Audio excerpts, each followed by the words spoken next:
The stars were burning in the darkness of space when the great fleet arrived. It was a sight that would make any warrior afraid. Hundreds of massive ships moved together like a swarm of metal insects. Each vessel was as large as a small moon. Their hulls were made of strange living metal that pulsed with biomechanical energy.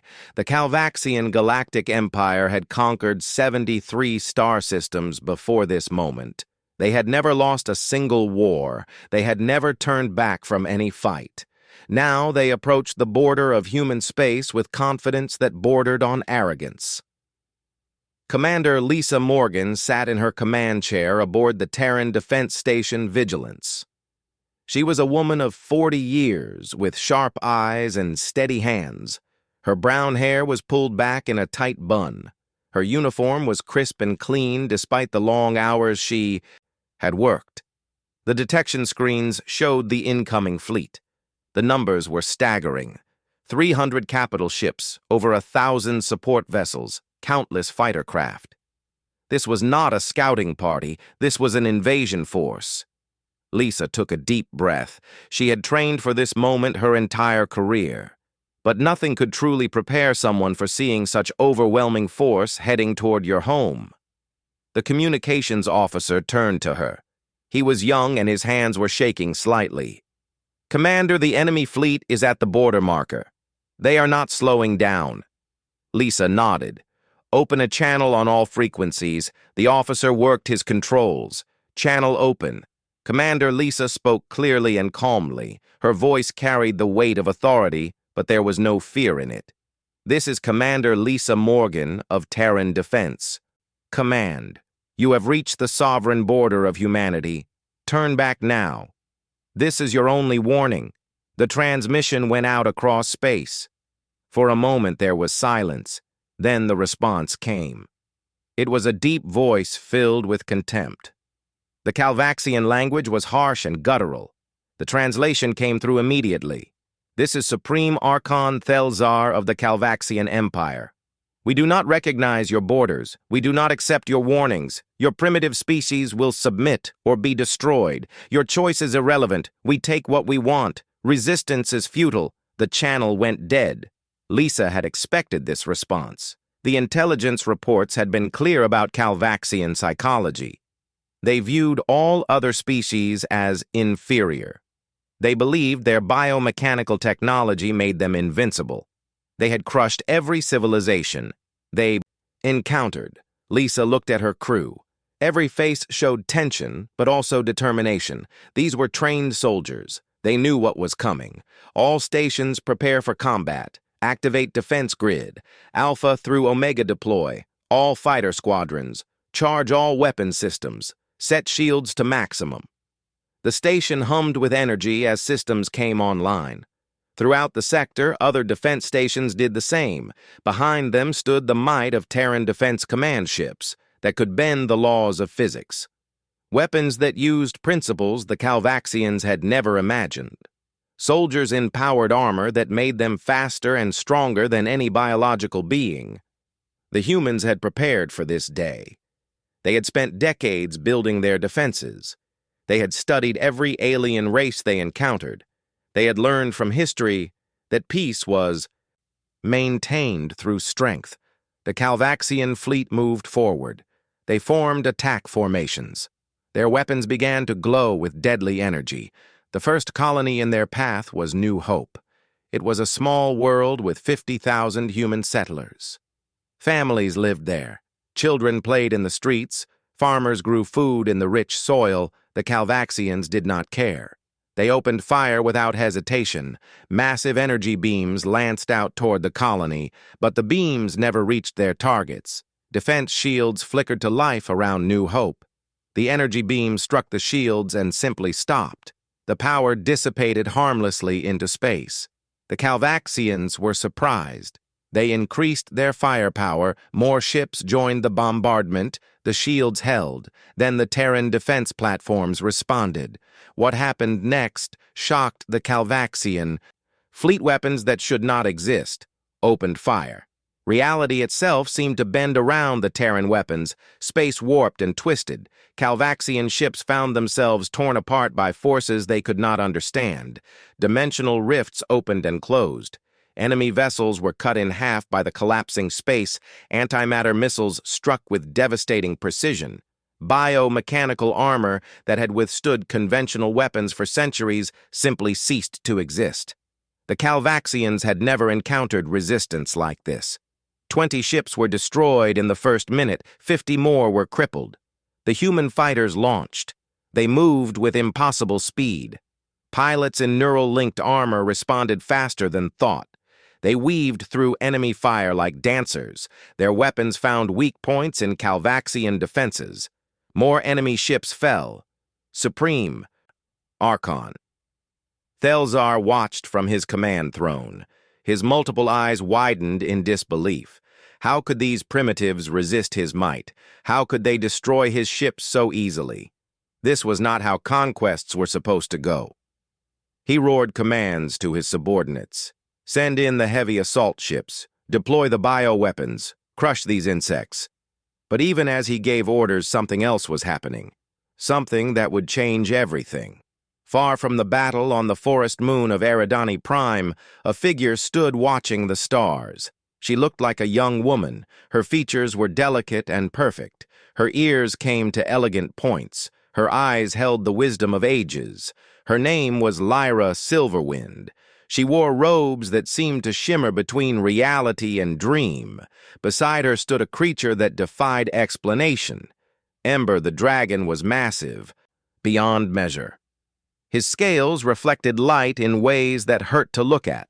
Each scale seemed to contain entire galaxies. His eyes burned with ancient fire. He was not truly of this dimension. He existed partially in the space between spaces. Lyra placed her hand on Ember's neck. The dragon rumbled deep in his chest. It was a sound that resonated across frequencies humans could not hear. They have finally come. The humans will need us now. Are you ready, old friend?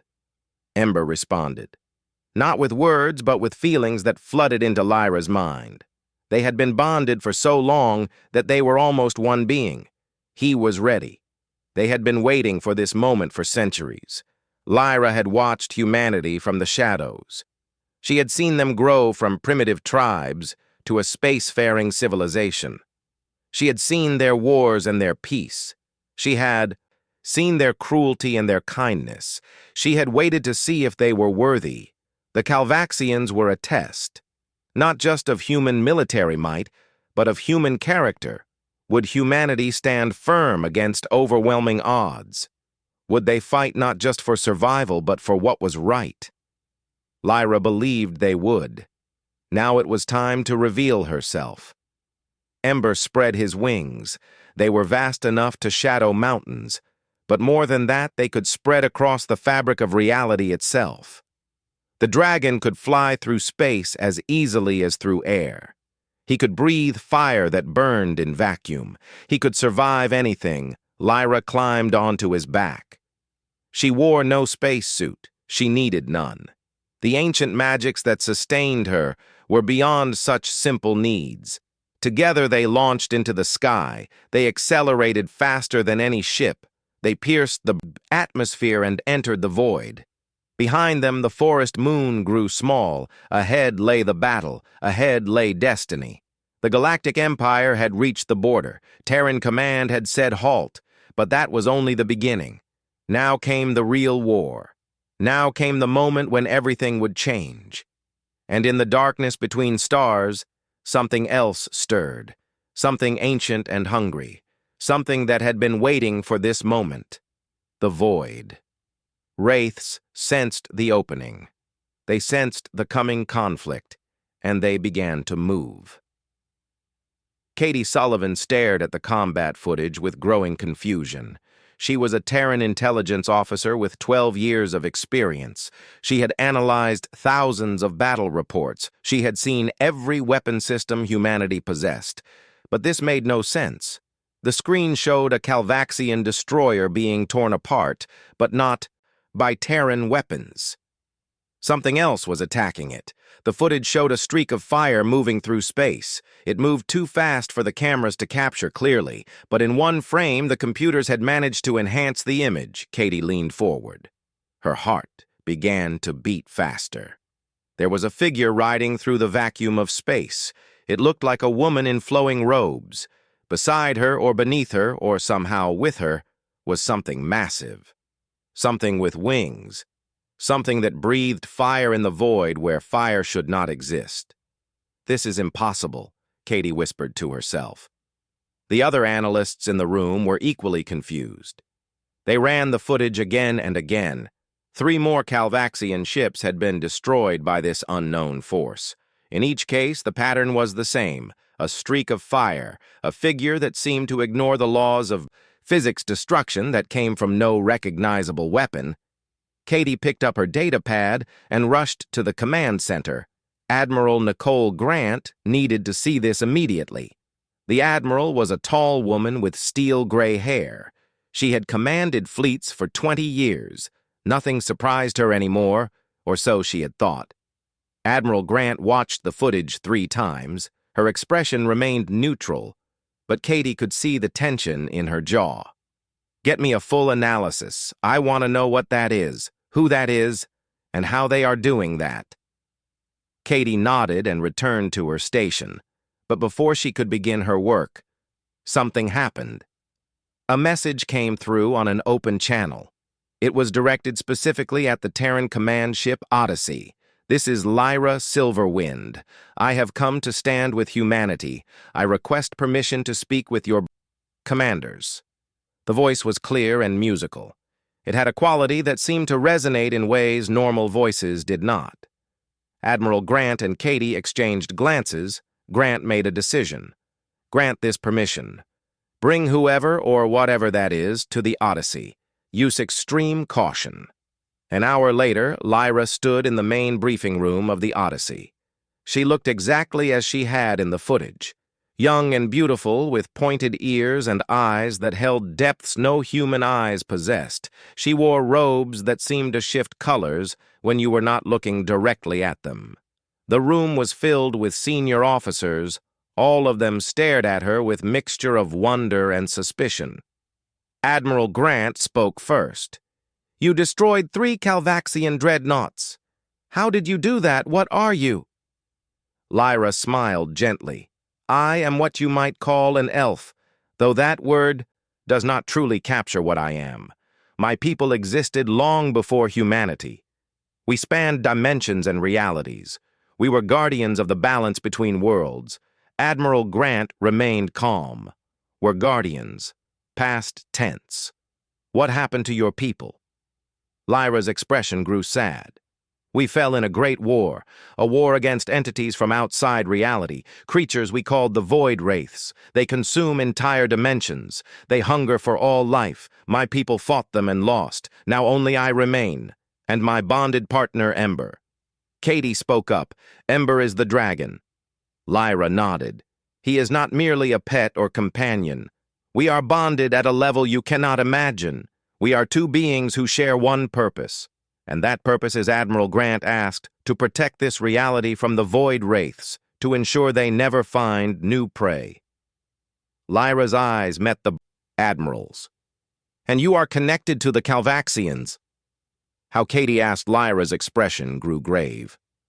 "The Calvaxians do not know it, but they have been infected. Their biomechanical technology carries traces of Void Wraith corruption. It is subtle. It has been growing for generations. The Wraiths have been guiding the Calvaxians toward your space because humanity possesses something they want." "What do we possess?" Grant asked sharply. Lyra gestured around the ship. "Your dimensional technology. Your ability to bend space and time. If the Void Wraiths can access that through the Calvaxians, they can open gateways. They can flood into this reality. They can consume everything." The room fell silent. Officers looked at each other with growing horror. "You are saying this invasion is not really about conquest," Katie said slowly. "It is about opening a door for something worse." Lyra nodded. The Calvaxians think they are building an empire. They do not realize they are being used. When they activate their planet-killer weapon, it will not just destroy worlds. It will tear holes in the fabric of reality. Admiral Grant stood up. Her command presence filled the room. If what you say is true, why did you not stop the Calvaxians before now? Why wait until they reached our borders? Lyra met her gaze without flinching. Because I needed to know if humanity was worthy. I have watched your species for centuries. I have seen you at your worst and your best. I needed to see if you would stand and fight, or if you would surrender and submit. The Admiral's eyes narrowed. You used us as a test. Lyra did not apologize. Yes, if humanity had proven weak, the Void Wraiths would have consumed you. Regardless, at least this way you had a chance to prove yourselves, and you have. You stood at your border and said halt. You fought with courage and ingenuity. You are worthy of aid. Grant considered this. Her tactical mind was already working. If we are facing both the Calvaxians and these Void Wraiths, we need every advantage. What can you offer us besides your personal combat abilities? Lyra smiled. I can teach your warriors to channel dragon fire. I can show you how to combine your technology with ancient magic. I can give you weapons that can harm the Void Wraiths when they come, and they will come. The Calvaxians are already preparing their planet killer. We have perhaps weeks before it activates. Admiral Grant made her decision. Then we need to move fast. Katie, coordinate with Lyra. I want full intelligence on these Void Wraiths. I want to know how to fight them. Grant turned to Lyra. You say you can enhance our warriors. How many can you enhance? And how quickly? Lyra looked thoughtful. Ember can share fragments of his essence with those who are worthy. Perhaps a dozen of your strongest warriors could bond with dragonfire, but the process is dangerous. Some may not survive. Grant nodded grimly. I will call for volunteers. We are at war, and warriors understand sacrifice. Lyra bowed slightly. There is one more thing you should know. The Calvaxians are not entirely lost. If we can destroy their command structure, the corruption might be broken. There may be a way to save them from what they have become. Katie looked up from her datapad. You want us to save the people who are trying to destroy us? Lyra's expression was serious. I want you to save everyone, because if we fail, everyone dies. Human, Calvaxian, and every other species in this galaxy. The Void Wraiths do not discriminate. They simply consume. The meeting continued for hours. Plans were made, resources allocated, messages sent across the Terran defense network.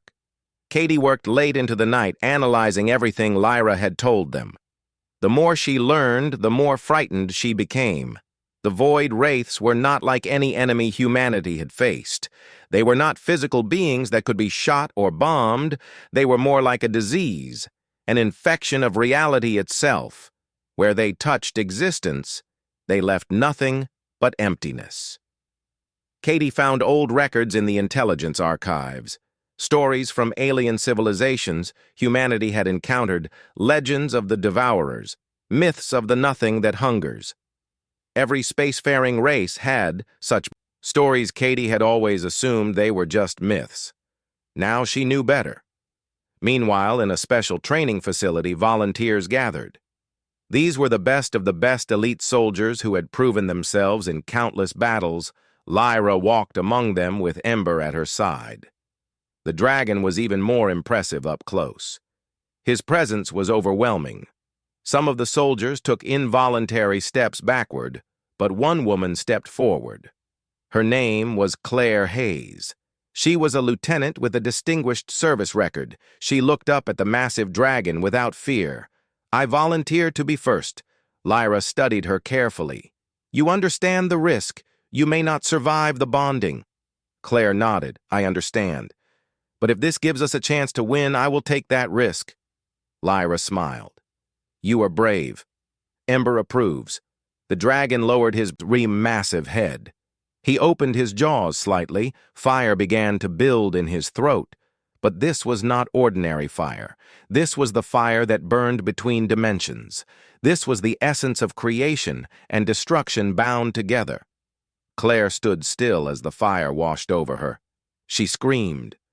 The other volunteers watched in horror as she collapsed. But Lyra remained calm. Wait slowly. Claire began to move. She pushed herself up from the ground. Her eyes were glowing. Actual light shone from them. When she spoke, her voice had changed. It carried harmonics that had not been there before. I can feel it. I can feel the fire inside me. Claire raised her hand. Flames danced across her palm, but she was not burned. The fire was part of her now. She looked at Lyra with wonder and fear. What have I become? Lyra placed a hand on her shoulder. You have become something new. Something this galaxy has not seen in ages. You are now dragon-blessed, a warrior who can fight in the void, a soldier who can face the darkness and survive. Other volunteers stepped forward. Not all would survive the bonding, but enough to form a new kind of fighting force. Katie Sullivan watched all of this from the observation deck. She recorded everything.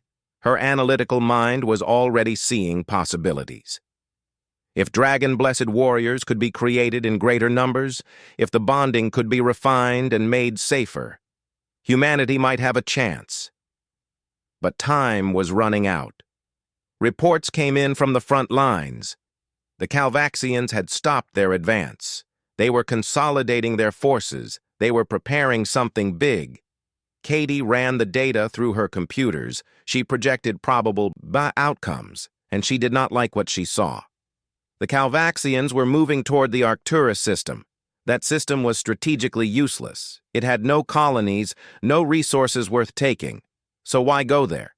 Unless Katie's blood ran cold, unless they were preparing to activate the planet killer. She sent an urgent message to Admiral Grant. We have a problem, a very big problem. The war was about to enter a new and terrifying phase. Supreme Archon, Thelzar, stood before the holographic display of his fleet. His multiple eyes burned with rage. Never in the history of the Calvaxian Empire had they faced such resistance. The humans should have been crushed in the first wave. Instead, they stood firm. Worse, they had destroyed dozens of his finest ships, and now there were reports of something impossible, a creature of legend fighting alongside the humans. His subordinates cowered in his presence. The Supreme Archon had become more violent in recent days, more unpredictable. Something was changing in him, though none dared speak of it. Activate the devastation. Thelzar commanded. His voice carried a strange echo that had not been there before. Bring the planet killer to the Arcturus system. The subordinates hesitated. My lord, Arcturus has no strategic value. Why waste the devastation on an empty system? Thelzar turned slowly. His eyes had changed. They were darker now, like pools of absolute black. Do not question me. We go to Arcturus. We activate the weapon. We end this war. The tone in his voice made it clear that further questions would result in death. The orders went out. The massive vessel called Devastation began moving. It was 3 times the size of any other Calvaxian ship. Its biomechanical hull pulsed with sickly energy. At its core was a weapon that could destroy entire planets, but only those who built it truly knew what else it could do. Meanwhile, Captain Amy Brooks led her strike team through the corridors of a Calvaxian command station. They had infiltrated the station using stealth technology. Amy and her 5 team members moved silently. They were here to steal intelligence data, information about the planet killer weapon. The station was dark and humid. The biomechanical walls seemed to breathe. It was deeply unsettling. Amy signaled her team to stop. She heard something ahead, footsteps, but not the heavy tread of Calvaxian soldiers. Something lighter, more graceful. A figure emerged from the shadows. Amy raised her weapon, then lowered it in surprise. Lyra Silverwind stood before her. The elf woman smiled. We seem to have the same objective. Captain Brooks, Amy recovered quickly. How did you get in here? Lyra gestured vaguely. I have my methods. Your technology is impressive, but magic has its own advantages. Come, we should work together. Time is running short. They moved deeper into the station. Lyra led them past security systems that should have detected them, but somehow she made them invisible to the station's sensors. They reached the central data core. Amy's tech specialist began downloading files. How long, Amy asked. 5 minutes, maybe 10. We need to move faster, Lyra said quietly. I sense something wrong here. This station is more corrupted than I expected. What do you mean? Corrupted? Amy asked. Lyra placed her hand against the wall. The biomechanical surface recoiled from her touch. This station is dying. The void corruption has progressed further than I thought. We need to find the command codes for the devastation and leave immediately. Amy studied the elf woman. You have not told us everything, have you? There is more to this than just stopping a weapon. Lyra met her eyes.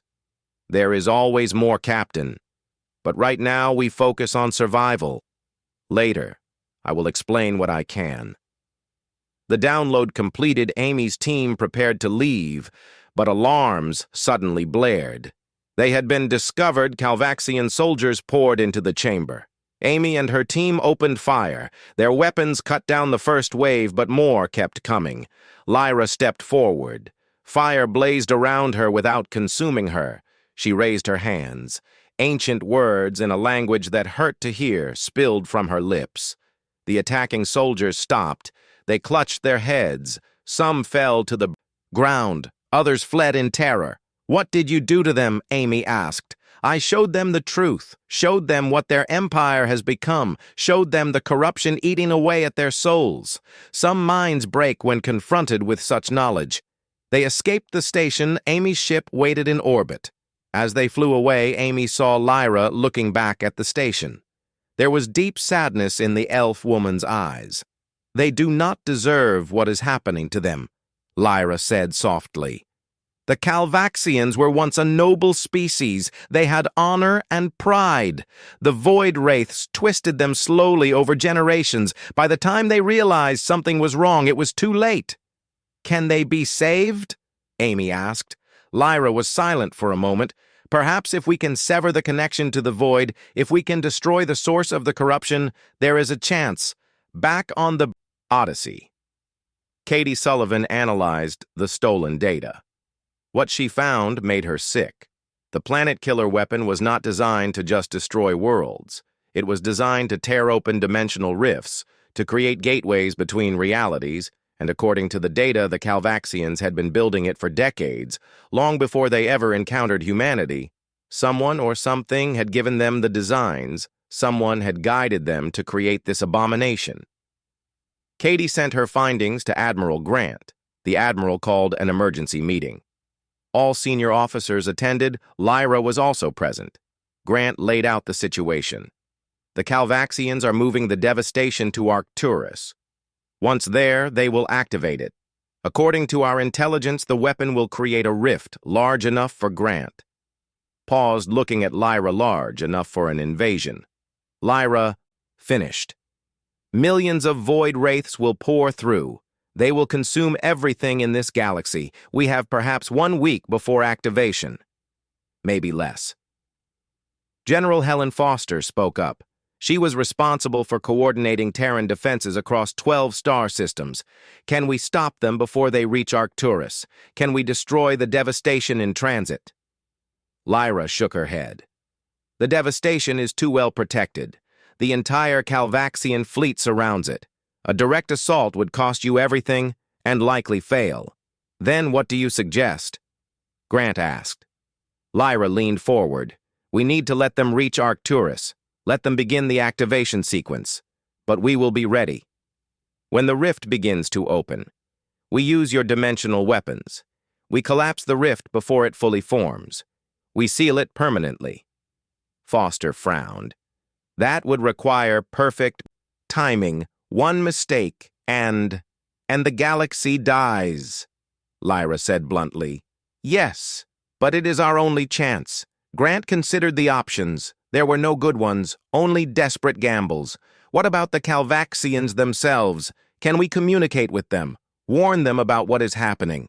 Katie spoke up. I have been analyzing the corruption patterns. The higher ranking the Calvaxian, the more corrupted they are. The Supreme Archon is completely lost, but the lower ranks show less infection. Some may still be reachable. Lyra nodded. There is a Calvaxian named Velkara, a sub-commander. She has questioned the Supreme Archon's recent orders. She may be an ally if we can reach her. Grant made her decision. Katie, work with intelligence. Find a way to contact this Velkara. See if she will listen. Foster coordinate with Fleet Command. I want every ship ready for the final battle. We are going to Arcturus. All of us, Lyra. You said you can enhance our warriors. How many do we have now? Lyra looked tired. 12 have survived the dragon bonding. Claire Hayes leads them. They are ready to fight. They can survive in the void. They can board enemy ships without vessels. They are your best chance against the void, wraiths when they come. Grant nodded. Then we use them. We use everything we have. This is the final stand. If we fail here, there is no fallback position, no second chance. Foster stood. The fleet will be ready, Admiral. Every ship, every weapon, every soldier. Katie also stood. I will find a way to reach Velkara. There has to be someone in the Calvaxian fleet who can see what is happening. Lyra remained seated. Her ancient eyes looked at each person in the room. You are all very brave. You remind me of my own people in the last days. We also faced impossible odds. We also chose to stand and fight rather than flee. Grant looked at her. But you lost. Lyra smiled sadly. We lost the war. But we saved countless others by giving them time to escape. Sometimes victory is not about winning. Sometimes it is about buying time for others to survive. Grant shook her head. We are not planning to lose, General. We are going to seal that rift. We are going to save this galaxy, and we are going to do it without sacrificing ourselves if possible. Lyra's smile became more genuine. Then you are wiser than we were. Good, learn from our mistakes. Over the next days, preparations intensified. Ships from across Terran space converged on staging areas. Soldiers trained with new weapons designed by combining human technology with Lyra's knowledge. Claire Hayes and her dragon-blessed squadron practiced combat in the void. They could fly through space using dragon fire as propulsion. They could breathe in vacuum. They could survive temperatures that would kill normal humans. They were becoming something more than human, but they remained loyal to humanity. Katie finally made contact with Sub-Commander Velkara. The communication was brief and tense. Velkara was suspicious at first, but Katie showed her the evidence of corruption, showed her the analysis of what the devastation would truly do. Velkara was silent for a long time. Then she spoke. I have suspected for months that something was wrong. The Supreme Archon has changed. His orders make no sense. He kills subordinates for minor failures. This is not the leader I once served. Katie pressed her advantage. Help us. Stop him. Help us save your people and ours. Velkara's multiple eyes showed conflict. If I help you, I betray my empire. If I do not help you, my empire dies anyway. The choice is no choice at all. I will do what I can, but I have few ships under my direct command. The corruption runs deep. Katie felt hope for the first time in days. Any help is better than none. When the time comes, be ready. We are going to end this one way or another. The fleets moved toward their destinies, human and Calvaxian, both heading for the same place. Both preparing for the battle that would decide everything. And in the darkness between dimensions, the void wraiths waited. They sensed the coming opening. They gathered their infinite numbers. They prepared to feast. The war was about to reach its climax. The alliance between Terrans and Lyra was now. Official Commander Lisa Morgan stood with the elf woman in the weapons development lab. Engineers worked frantically around them. They were combining human technology with ancient elven magic. The results were unlike anything humanity had created before Lisa watched as a technician activated a prototype shield generator. The shield flickered to life, but instead of the usual blue energy field, this one glowed with multiple colors. It seemed to exist in more than 3 dimensions. Lyra placed her hand near the shield. She spoke words in her ancient language. The shield responded. It grew stronger and more stable. This will protect against both physical attacks and dimensional intrusions, Lyra explained. The void wraiths exist partially outside normal space. Your conventional shields would not stop them, but this will. Lisa nodded. How many can we produce? Not enough, the technician admitted. These require components we cannot mass produce. Maybe 50 units in total. Lisa made a calculation that meant 50 ships would have full protection. It was not much, but it was better than nothing. We will install them on the Vanguard fleet, the ships that will go in first. Meanwhile, in another part of the ship, Major Beth Carter led a training session. She was one of the Dragon-blessed warriors. The transformation had changed her in ways that still surprised her. She could feel the fire inside her at all times. It was like having a second heartbeat. Her squadron consisted of 11 other warriors. They practiced combat maneuvers in the main hangar bay. Beth ignited her dragon fire. Flames surrounded her body. She lifted off the ground without any mechanical assistance. She flew through the air, using only the power of the fire. The others followed her lead. They moved in formation. They practiced targeting. They learned to work together as a unit. Claire Hayes watched from the observation deck. She was the first dragon-blessed, the strongest of them all, but she did not lead this training. That honor went to Beth, who had more tactical experience. Claire had other responsibilities. She was working directly with Lyra and Ember, learning secrets that even the other blessed warriors did not know. Ember communicated with her through feelings and images. The dragon showed her visions of the ancient war. The war that had destroyed Lyra's people. Claire saw massive battles that spanned dimensions. She saw warriors of light fighting against creatures of absolute darkness. She saw worlds consumed and realities collapsed. She understood now why Lyra was so desperate. This was not just about saving one galaxy. This was about preventing the void from spreading further, from consuming more realities. Your people were very brave, Claire said to Lyra. They fought knowing they would lose. Lyra nodded. They bought time for others to escape. Some realities were sealed off from the void, protected by the sacrifice of my people. But the void is patient. It waits and watches. Now it has found a new way in, through the Calvaxians. Claire looked at the elf woman. And through us if we fail? Yes. Across the fleet, similar preparations were happening. Katie Sullivan worked with intelligence teams. They analyzed every scrap of data about Arcturus. They built tactical models. They planned for every possible scenario. Sub-Commander Velkara provided information. From inside the Calvaxian fleet, she sent encrypted messages when she could. The news was not good. Supreme Archon Thelzar grows worse by the day. Velkara reported his body is changing. He barely looks Calvaxian anymore. His skin has become dark and translucent. You can see something moving beneath it. Many of us are frightened, but we cannot speak against him. Those who question are executed immediately. Katie shared this with Admiral Grant. The corruption is accelerating. Katie said, "Whatever the void is doing to Thelzar, it is reaching a critical point. He may not even be in control anymore. He may just be a puppet." Grant studied the reports. "When we reach Arcturus, we take him out first.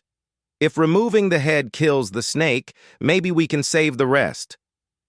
Katie was not optimistic, but she said nothing. Hope was necessary, even if it was slim. General Helen Foster coordinated the massive fleet movement ships from across Terran space gathered. This was the largest military operation in human history. Over 200 capital ships, 500 support vessels, thousands of fighters. Every weapon humanity possessed. Foster knew it might not be enough, but it was all they had. The Dragon-blessed squadron had proven their worth in combat trials. They could board enemy ships without transport. They could fight in conditions that would kill anyone else. They were humanity's ace in the hole. Foster assigned them to the most dangerous mission. They would go directly for the devastation. They would try to disable it before the weapon activated. It was almost certainly a suicide mission, but the warriors accepted without hesitation. The fleet entered the Arcturus system 3 days later. What they found shocked them. The Calvaxian armada was already there, but they were not preparing for battle. They were forming a massive circle around empty space. At the center was the devastation. The planet killer was active energy crackled across its hull. Reality itself seemed to bend around it. We are too late. Someone said. Grant shook her head. Not too late. The rift has not opened yet. All ships, battle stations, execute Attack Plan Alpha. The Terran fleet surged forward. The Calvaxians responded. The battle began. Space filled with weapons fire. Ships exploded. Fighters weaved between capital vessels. It was chaos on a massive scale. The Dragon-blessed squadron launched. Claire Hayes led them. They flew through the battle without ships. They moved faster than the fighters, more maneuverable than any craft. Energy beams passed through space where they had been a moment before. But they were already gone. Moving to their next target, they reached the outer ring of Calvaxian ships. Beth Carter fired dragon fire from her hands. The flames burned through hull armor. Other blessed warriors followed her example. They carved a path through the enemy fleet. Calvaxian soldiers tried to stop them, but the blessed warriors were too fast, too powerful. They fought hand to hand in the void. They breathed fire in vacuum. They were unstoppable. But then the first void wraith appeared. It came through a small rift near the devastation. The creature was like nothing anyone had ever seen. It was darkness given form. It had no solid shape. It flowed like liquid shadow. Where it touched Calvaxian ships, the metal simply ceased to exist, consumed, erased from reality. Claire felt ice in her veins, so it begins. More rifts opened, more wraiths emerged. They were not fully in this dimension yet. These were just scouts. But even scouts were deadly. The Terran ships with the special shields found they could resist the wraiths, but ships without the shields were helpless. Foster watched in horror as 3 destroyers were consumed in seconds. All guns target those creatures. Use the dimensional charges. The Terran fleet adapted quickly. Dimensional weapons fired, reality warped around the void wraiths. Some were torn apart, others were pushed back through the rifts, but more kept coming. On the devastation, Supreme Archon. Thelzar no longer looked Calvaxian. His transformation was complete. He had become something else, something that served the void. He laughed as he activated the final sequence. The main rift began to open. It was massive, large enough for millions of wraiths to pass through Lyra, and Ember flew toward the devastation. The dragon burned through space. His fire was brighter than stars. Lyra prepared herself for what was to come. She knew this might be her last battle, but she would give everything to save this galaxy. The dragon-blessed squadron reached the devastation. They began tearing into its hull, looking for the weapon core. If they could destroy it, the rift might close. Inside the ship, they found horrors. Calvaxian crew members who had been completely corrupted. Some were more void than flesh. They attacked with mindless hunger. The blessed warriors fought desperately, room by room, corridor by corridor. Beth Carter led her team deeper into the ship. The corruption was worse here. The walls themselves seemed alive with dark energy. Then they found the core. It was a massive chamber filled with machinery and magic bound together. At the center, Supreme Archon. Thelzar waited. He was no longer even remotely recognizable. He had become a void wraith hybrid, huge and terrible. You are too late. Thelzar's voice was many voices speaking together.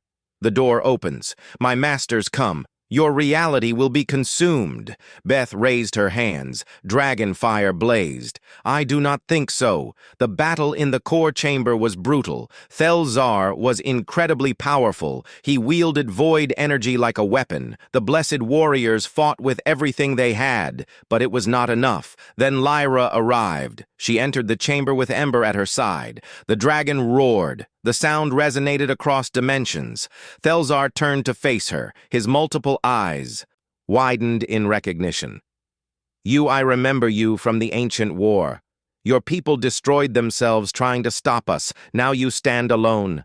Lyra drew upon power she had not used in centuries, magic that cost part of her very being to wield.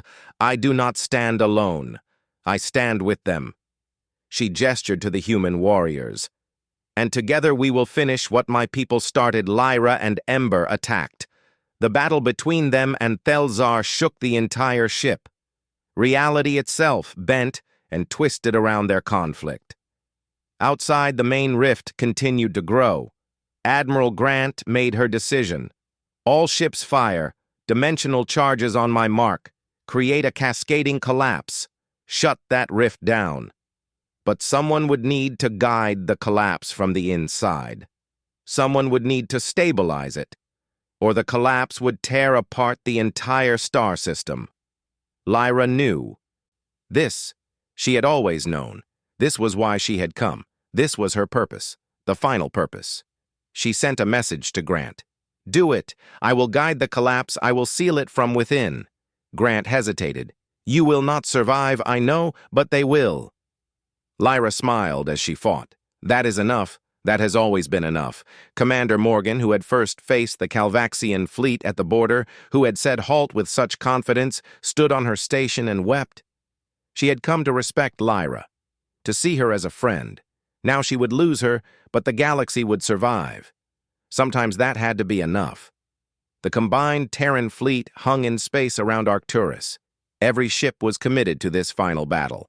Admiral Nicole Grant stood on the bridge of the Odyssey. Her hands were steady despite the chaos around her. This was the moment everything came down to. All ships prepare dimensional charges. She commanded target the rift coordinates I am sending now. Fire on my mark, across the fleet. Captains acknowledged the orders. They knew what this meant. Many of them would not survive the next hour, but they would give humanity a chance. That was enough. Inside the devastation, Lyra fought. Supreme Archon, Thelzar. The corrupted leader had become a monster. Part Calvaxian, part Void Wraith, completely consumed by darkness. Ember breathed fire that burned in colors that should not exist. The flames struck Thelzar, but he absorbed them. He grew stronger. Your dragon fire cannot harm me. I am beyond such things now. I am eternal. I am the void made flesh. Lyra dodged a blast of dark energy. It passed close enough that she felt reality twist. She called upon the deepest magic, the kind that cost pieces of her soul.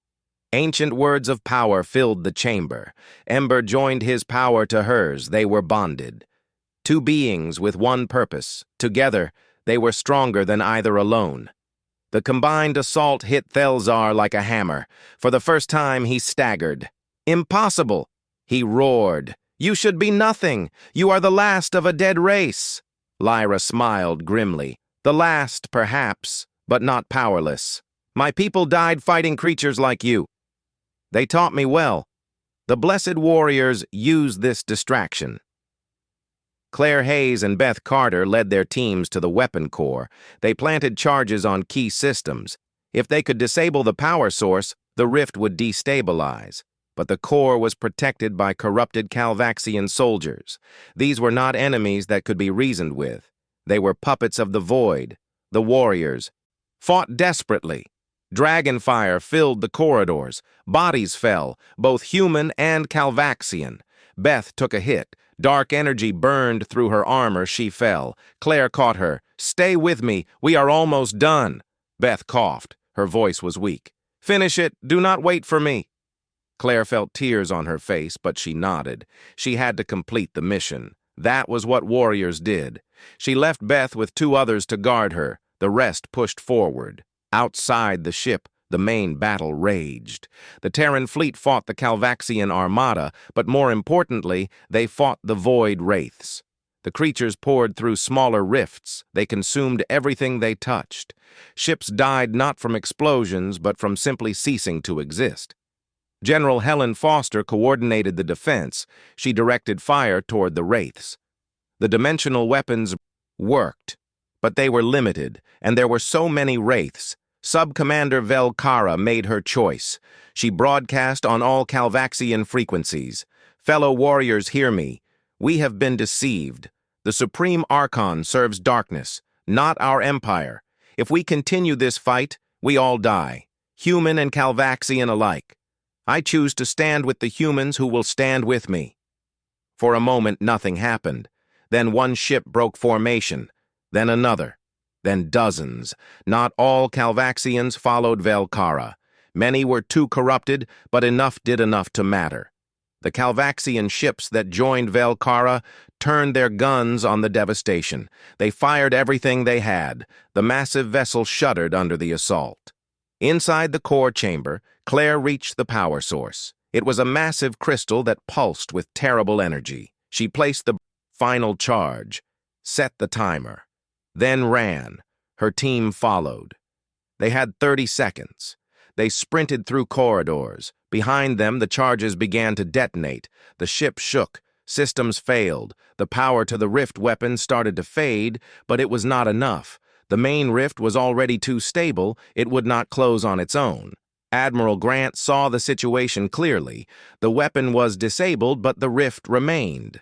She gave the order she had been dreading. All ships fire dimensional charges. Create the cascade. Do it now. Lyra heard the command through her communication link. She knew what it meant. It was time. Ember, old friend. We knew this day would come. The dragon pressed his massive head against her images, and feelings flooded between them. Thousands of years of bonding, of friendship, of shared purpose. They were ready.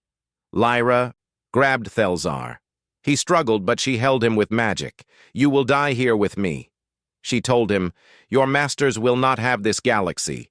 Thelzar's many voices screamed, "No, I am eternal, I cannot die."